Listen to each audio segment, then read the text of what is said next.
Dependable News Africa nze Morshid Segawa. Kati defense system ezeggwanga era Iran ziyina drone zikubye drone eno nno ebadde mu bitundu ebya South West. Amagye gageze maaso n'okubeera nga byonna gabikakasa. Bagamba tukozesezza Air Defense Network yaffe okusaanyaawo eno reconnaissance drone ebadde mu regions eza South Western. Era bwe batyo bagamba amagye bwe gatyo gongedde okukakasa ne gongera okukakasa nti teri n'omu ajja tukolako lulumba na lumu nga tulaba. Tukimanyi abasajja batandise dda oketta okubega. Jukira ennaku eziyise abasajja bano aba IRGC bakola ebikwekweto nga bali wamu ne intelligence ministry. Bayina abatujju be bagombamu obwara nga bagamba baali bayina enteekateeka ez'okukola ebikola eby'ekitujju kossa n'okusanya wa military commanders. Ate era bayina aba Mossad abalala be bagwamu ne bagamba baneeno babadde bakettera ekitongole ekyo mulamu ggwanga era Iran. Kati mu bategeera babakwata babasanze n'ebyokulwanyisa eby'enjawulo nga kiraga babadde bawayo information eraga ezimu ku military facilities ez'abasajja baneeno aba Iran. Era mu kubakwata ne bagamba bagenda vunaanibwa ate balabe ekibonerezo ekiyinza okubaweebwa, naye singa gubakka mu Iran kabeera kalabba. Kati bano batubuulidde nti essaawa ntono nnyo eziyise emabega waliwo reconnaissance drone gye bageze maaso n'okuba nga basaanyaawo era nga Air Defense Network mugana wange zezasobodde okubeera nga zikikola wansi wa command mugana wange ey'abakama baabwe bye bagambye mugibalule mugiteeke wansi ku ttaka. Kati Joint Air Defense Headquarters mu kitundu ekya South Western Region bwe bato ne bafulumiza statement ne bagamba kati ekika kya drone eno n'ekifo ekituufu bwe bagikubidde tebasobodde kubeera nga bakyogera. Bagamba katugire nga twetegereza. Bw'oba weetegereza olutalo luneeno omusajja omu Iran yasobola okusaanyaawo drones z'eggwanga era Israel n'Amerika 700 kunayo nga kuliko ekika kya MQ-9 Reapers, Hames kossa ne Lucas. Zonna abasajja bagamba twazikuba era tusaanyaawo ne cruise missiles eziwerako. Olutalo bukyanga lwatandika luneeno olw'ennaku 40 abasajja era beewaanye bagamba twakuba F-15S, F-16S, FA-18 Hornets kosa mugana wange ne F-35 stealth fighters 2 Iran bwegamba. Era ebifaananyi basobodde okubeera nga babiteekayo. Era oba weetegereza babatira supreme leader abasajja era ne bongera okulaga obusungu. Kati Pakistan yekyagezaako okubatabaganya naye embeera oba oliawo tennaba kubeera nga edda mu nteeko. Iran yayanukudde ne mu kwanukula kwayo ate Trump alinga eyayongedde mugana wange obinyiigiramu. Trump alabika response ya Iran yaginyiigidde. Abasajja babagamba twagala muggulawo Strait of Hormuz. Ensonga za nuclear ziyina okubeera ku mwanjo. Iran egamba twagala olutalo lusooke lukome, kyekirina osookebwako. Ebirala nga tonnabyogera ekyo kyekirina muganda wange okusookerwako. Kati President ow'eggwanga erya Amerika ye yeebala nti ye muwanguzi, agamba abasajja twabakuba kyokka ne Iran egamba ffe bawanguzi. Buli omu waatunuulira ekibalo kye alaba nga ekyamazima ye yawangula olutalo.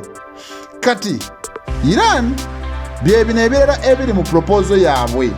Bagamba mulina otuliyirira payment of damages and reparation.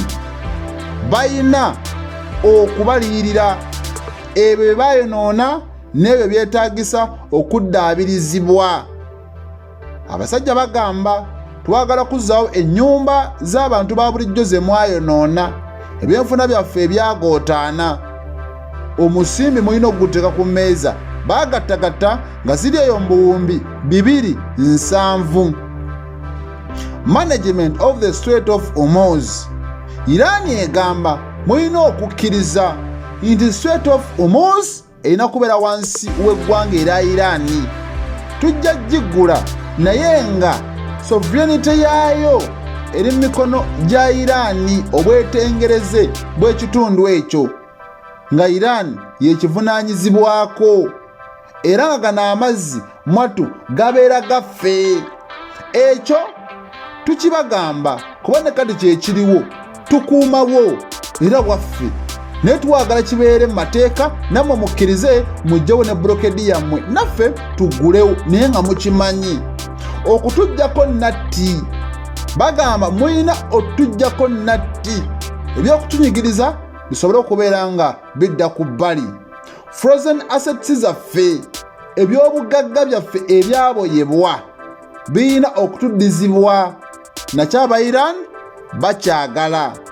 Bagamba permanent end to the war, olutalo luggweere ddala si mu Iran mokka wabula ne ku fronts endala okuli mu Lebanon. Mulekera okuba aba Hezbollah. Iran ebyo byekyanywereddeko kyokka ye omusajja Omumerika naye mugala wange ayina ensonga z'asinga okwetaaga. Bano bagamba nti Iran eteekeddwa okuggalawo nuclear sites zaayo. Erina okuggulawo oba okuggalawo sites zaayo eza nuclear era baagala long term out to enrichment. Myaka 12 nga Iran tezzeemu ku enrichinga uranium.